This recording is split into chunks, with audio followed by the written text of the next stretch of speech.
Talks to bring an end to Cote d'Ivoire's power deadlock have so far made little success, despite Kenyan Prime Minister Raila Odinga stepping in as mediator. Right now, there seems little hope that incumbent President Laurent Gbagbo will give up the seat to the highest position in the world's top cocoa producer. And the international community is putting their support behind his rival Alassane Ouattara, who remains guarded by the United Nations in a hotel just outside Abidjan.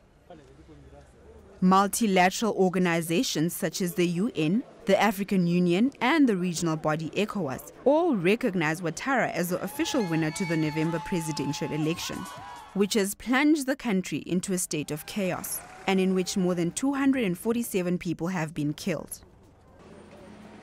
The country's finances are also in a state of confusion. No one is really sure who is holding Cote d'Ivoire's purse strings. The country has missed its December 31st deadline on payment of a Eurobond. It's got until the end of January to meet the coupon before it's in default. If anyone, Gbagbo is expected to pay. But his government might find it a little difficult. That's because the European Union has frozen the assets of Cote d'Ivoire's ports, its state oil firm and 3 banks.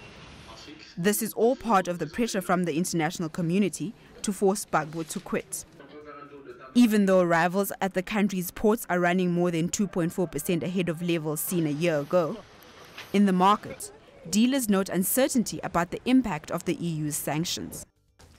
As you know, Cote d'Ivoire is a leading cocoa producer in the world with close to 30 or 40% of world supply. So in the cocoa sector, anything happening in Cote d'Ivoire is a matter of concern for us. So clearly the political stalemate that is taking place in the country at the moment is one that is worrying us. Cote d'Ivoire stands in a very precarious position. The World Bank says the difficult political turmoil is clearly bad for growth.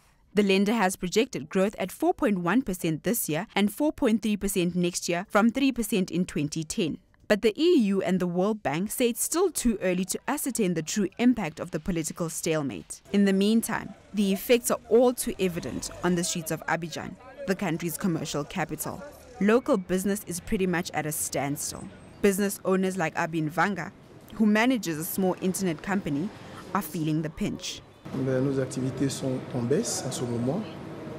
Our activities have slowed down at this moment in time. Since we started our business, we have never been through such a bad period before or such a bad economic situation. That's due to the socio-political situation at the moment. Abin's company, like others, has had to let go of staff to make ends meet. Before, we worked 24 hours a day. Today, we don't even do 8 hours. The employees are there at most 4 hours a day. They come in only to turn on the machine. These machines have been turned off for a while now. Cote d'Ivoire is a country divided in its support for 2 leaders who have both declared themselves president. The question is, how long can the stalemate last? And to what cost for a country whose economy has just recovered from a devastating civil war?